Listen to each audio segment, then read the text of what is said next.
जय हिंद दोस्तों, मेरा नाम फ़ातिमा है। मेरे पति समीर, मैं पेशे से वकील हूँ और समीर सीआरपीएफ में। हम हमारे परिवार के साथ जा रहे हैं गिरड़ शरीफ की दरगाह में। और हमने बीच में खाया दही बड़ा, और हमने सांटी के पास खाया कच्चा चिवड़ा, और एक बड़ा सा यानी अनयूजुअल सा डिश जो मैंने कभी पहले नहीं खाया था, जिसे यहाँ पे कहते हैं पिंगर। और एक आलू के स्नैक्स के साथ, बहुत सारी मिर्ची के साथ उन्होंने इसे दिया, थोड़ा प्याज और नींबू भी डाला था। और चलते चलते मेरे हस्बैंड ने इसे टेस्ट भी किया और उन्होंने कहा कि इसका टेस्ट बहुत अच्छा है। फिर मैंने भी इसे टेस्ट करके देखा। मैंने पहली बार ही ये खाया था, लेकिन इसका टेस्ट सही में बहुत अच्छा था। और मेरी लाइफ का ये डिफरेंट रेसिपी था, या डिफरेंट स्नैक्स आप इसे कह सकते हैं। और फिर हम नज़ारों का आनंद लेते हुए, क्योंकि विदर्भ में ज़्यादा पहाड़ी नहीं होती, इसी तरह का वेदर होता है ड्राई, हम पहुंच गए दरगाह। बेसिक सा सामान लिया है, क्योंकि यहाँ पे चढ़ावे के तौर पे एक मलीदा वेजिटेरियन डिश होती है जो आटे से बनती है। वो बनाई जाती है इसी दरगाह के पानी से, जो कि बहुत मीठा होता है। तो मैं दरगाह से पानी ले आई थी। मेरी मम्मी मुझे आटा दे रही है ताकि आटा को मैं भिगा दूँ, और इसे थोड़ा सख्त भिगाना होता है। मेरी मम्मी ने इसमें भिगाते समय घी भी ऐड कर दिया था, और इसे मैंने भिगा दिया है और तवा चढ़ा दिया है साथ साथ। और मेरी माँ बता रही है कि किस तरह से बनाते हैं। ये मेरे लिए फ़र्स्ट एक्सपीरियंस ही है, पहली बार ही मैंने ये मलीदा बनाया है। ये मलीदे की मोटी मोटी रोटी है। अच्छे से सेकने के बाद मम्मी ने इसे मलीदे की शक्ल में तब्दील कर लिया है हाथों से ही। थोड़ा पोर्शन अलग कर दिया है, और बचे हुए मलीदे में घी, शक्कर और मेवा मिला दिया है। और उस बचे हुए मिश्रण से हमने एक चिराग भी तैयार कर लिया है। मलीदा बन चुका है, इसीलिए अब बारी है सामान को अपनी जगह वापस रखने की, जो हम साथ लाए थे। और फिर हम सब लोग दरगाह जाने वाले हैं। और ये मेरे हस्बैंड, जिन्होंने पूरा सामान अब रख दिया है। चिराग की थाली हाथ में लेके, प्रसाद हाथ में लेके हम लोग दरगाह की तरफ जा रहे हैं। जाते जाते आपको काफ़ी सारे लोग दिखाई दे रहे हैं, जो कि ऑलरेडी वहाँ पे किसी ना किसी तरह के चढ़ावे को साथ लेके आए हैं। जैसे कि कोई बकरा लाया है, कोई मुर्गा लाया है। तो ये एक सोशल प्लेस भी है और बड़ी यूनिक प्लेस है, क्योंकि आप यहाँ देखेंगे ज़्यादातर ज़ायरीन जो इस दरगाह पर आए हैं, दे आर नॉन मुस्लिम्स। और उनकी अकीदत इतनी ज़्यादा है कि उनके घर में जिस तरह का भी कोई भी शुभ काम हो, शादी हो या बच्चा हो रहा हो या ना हो रहा हो, एवरी बिट वो यहाँ आते हैं।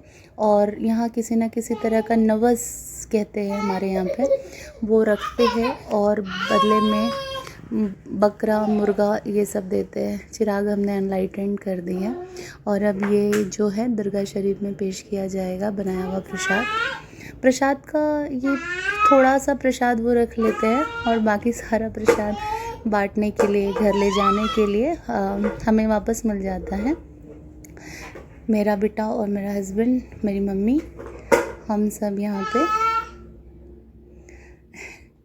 मेरा बेटा थोड़ा सा डर गया था दरगाह के अंदर जाते ही, एक बाबा जी उससे मिल गए और वो डरने लगा, क्योंकि घर पे ऐसे छोटे बच्चों को डराते हैं ना कि बूढ़ा आ जाएगा। तो कहीं ना कहीं उसने उस अंकल को रिलेट कर लिया। मैं क्षमा चाहूँगी आपसे। ठीक है, अब हम दरगाह के अंदर आ चुके हैं। दरगाह का नज़ारा बहुत अच्छा था। सारे लोग अंदर बहुत ही डिसिप्लिन से बैठे हुए हैं। जगह जगह इसे रस्से से बैरिकेडिंग की गई है, और सब लोगों को 1 बाय 1 चांस मिल रहा है अंदर जाने का। ये वो पानी की जगह है जहाँ मैंने बताया था आपको, इस पानी से मलीदा बनाते हैं। ये बाउली में से पानी ऊपर आ रहा है, लोग यहाँ से बॉटल में भर लेते हैं। सो ये अब हम लोग यहाँ से, इसी दरगाह के एक पार्ट है जो कि पहाड़ी पे है, और जहाँ पे काफ़ी सारी दंत कथाएँ प्रचलित है। और पूरे पहाड़ी पे सुपारी जैसी वस्तुएं, पत्थर की सुपारियाँ, पत्थर के नारियल, इस तरह की चीज़ें बहुत सारी पाई जाती है। ऊपर में सारी चीज़ें मिलती है। काफ़ी सारी दंत कथाएँ यहाँ पे है। आप बहुत सारी बातें इस दरगाह के बारे में पढ़ सकते हैं। छोटे से ब्लॉग में वो सारी चीज़ें शायद मैं कवर ना कर पाऊँ, लेकिन हाँ, इस दरगाह की काफ़ी सारी दंत कथाएँ प्रचलित है। ऊपर पहुँचते ही काफ़ी सारे बंदरों ने हमारा बहुत प्यार से स्वागत किया। दे आर वेरी फ्रेंडली और उन्हें मीठा बहुत पसंद है। तो जैसे कहते हैं ना कि बंदर क्या जाने अदरक का स्वाद, तो हो सकता है कि वो यही के बंदर हैं, क्योंकि ये लोग बिल्कुल अदरक का या किसी और चीज़ का स्वाद नहीं जानते हैं। ये सारा दिन ये सफ़ेद शिरनी खाते हैं और मलीदा बहुत सारा खाते हैं। तो डेफ़िनेटली हो सकता है वो कहावत का कुछ ना कुछ लेन देन यहाँ से ज़रूर होगा। पहाड़ी पे जाके सब कुछ इतना खूबसूरत लग रहा था, यहाँ के लोग, बंदरों का आना-जाना। यहाँ पे हर किसी के चेहरे पे मुझे प्रसन्नता नज़र आई। लोगों को बड़े सुकून से मैंने यहाँ बैठे हुए देखा, इसमें से एक मेरी माँ भी है। काफ़ी सारे लोग यहाँ बैठ के बंदरों के मनोरंजन का आनंद ले रहे थे, क्योंकि कभी बंदर इस जगह आते, कभी उस जगह आते। मैं, मेरा बेटा, मेरे हस्बैंड, हम तीनों भी दरगाह के अंदर से इस कुंड को देख रहे थे।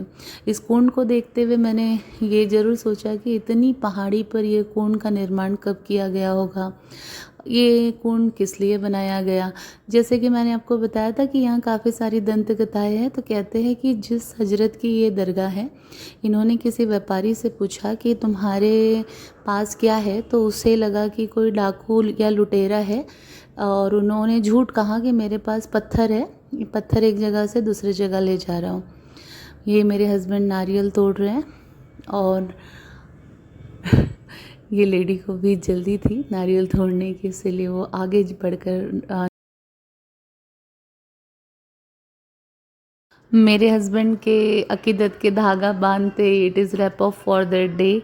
और हम लोग यहाँ पे लोगों को मुर्गे और बकरे का आनंद लेते हुए छोड़कर वापस अपनी जर्नी नागपुर की तरफ कर रहे हैं। यकीन मानिए कि ये एक रोमांच से भरी हुई जर्नी थी। साथ ही साथ काफ़ी कुछ सीखने मुझे मिला, जैसे इस स्थल के बारे में मैंने कुछ जाना। Thank you for